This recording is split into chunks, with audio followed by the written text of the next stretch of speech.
Hey, I just wanted to go ahead and give you the pulse of the market and what the experience is like, what buyers are going through, what sellers are going through, and just kind of give you a feel of what's going on. This is Sean Price with EXP Realty and the Price and Price Group. This past 7 days, the market is still extremely active, still very competitive. But I've had kind of a unique experience in the last 7 days. I don't know if it's just been a small sampling of the offers that my clients have been dealing with, or if this is what's kind of happening market wide. But what's ended up happening is we're seeing a lot of traffic in these houses. We're going to open houses and they're just packed. I mean, 30, 40 people in the house at a time, people waiting outside the door. So we're seeing all kinds of traffic coming through. But when we get to the offer deadline, instead of people fighting against, 15, 20, 25 offers, this last week, it was more like five or six offers.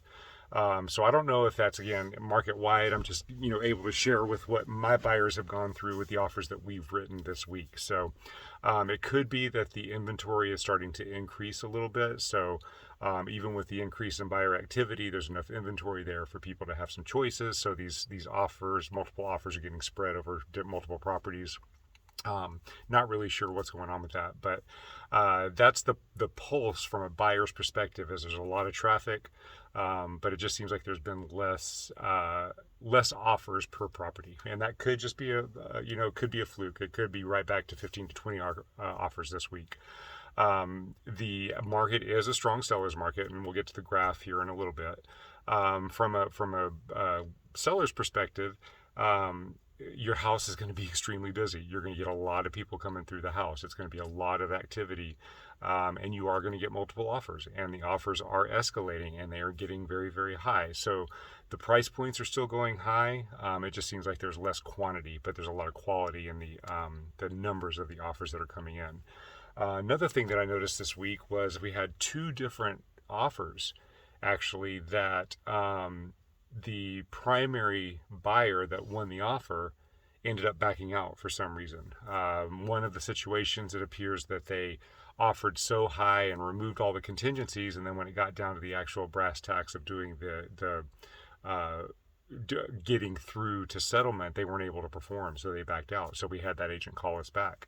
Um, Another situation, we were second place on an offer, and the seller accepted the first offer, and by 11:30 that night the selling agent was calling us, and we actually got that property because that buyer couldn't perform. So I think what may have happened there, and again, I could be wrong, this is just a small little um, sampling of my experience, but it may be that buyers are getting so kind of panicked and exhausted that they're just kind of throwing everything they can, and then they get the offer and they're like, oh crap, I can't do this. So I don't know if that's bad leadership from their agent, letting them kind of get out of what they can perform. I don't know if it's, I don't know what the situation is, but that's been what we've experienced. And again, our sellers are getting multiple offers. Fortunately, as the selling agent, you can check in and you can pre-qualify, even though a buyer comes to a transaction with a pre-approval letter. It's still the seller's agent's, the agent's responsibility for the seller to really qualify that buyer before you accept that offer, to make sure that they have the funds to meet the EMD, to make sure that they're a strong buyer, that their lender actually did all of the underwriting to get to the pre-approval. Some companies will just throw out a pre-approval, and then then it's a week pre-approval, and then the seller loses out because they had to come back onto the market. So as a seller, just because you get a super high offer, make sure your agent knows the questions to ask these lenders to make sure they're pre-qualified.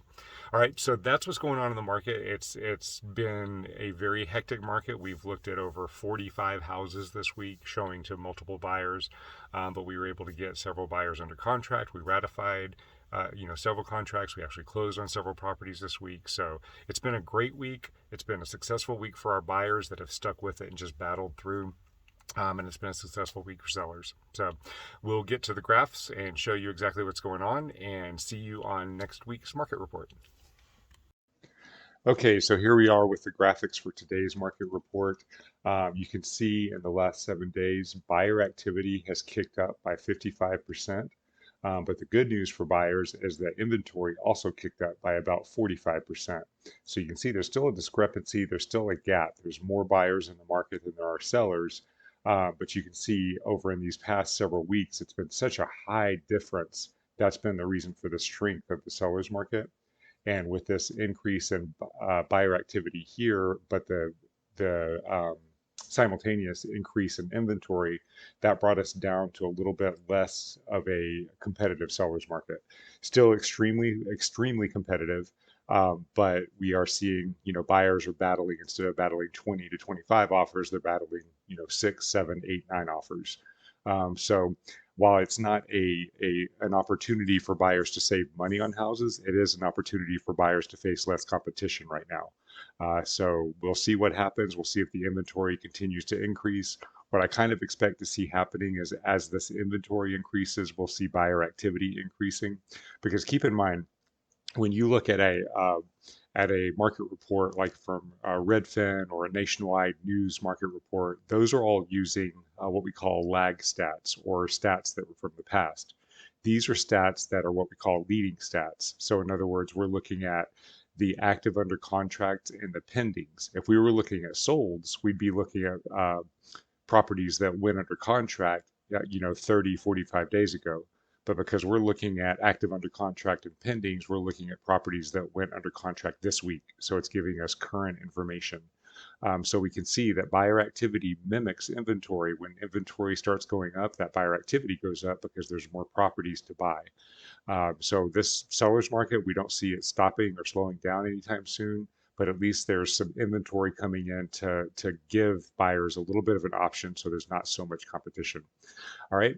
If you have any questions, please feel free to reach out to us, and we will see you on next week's market report.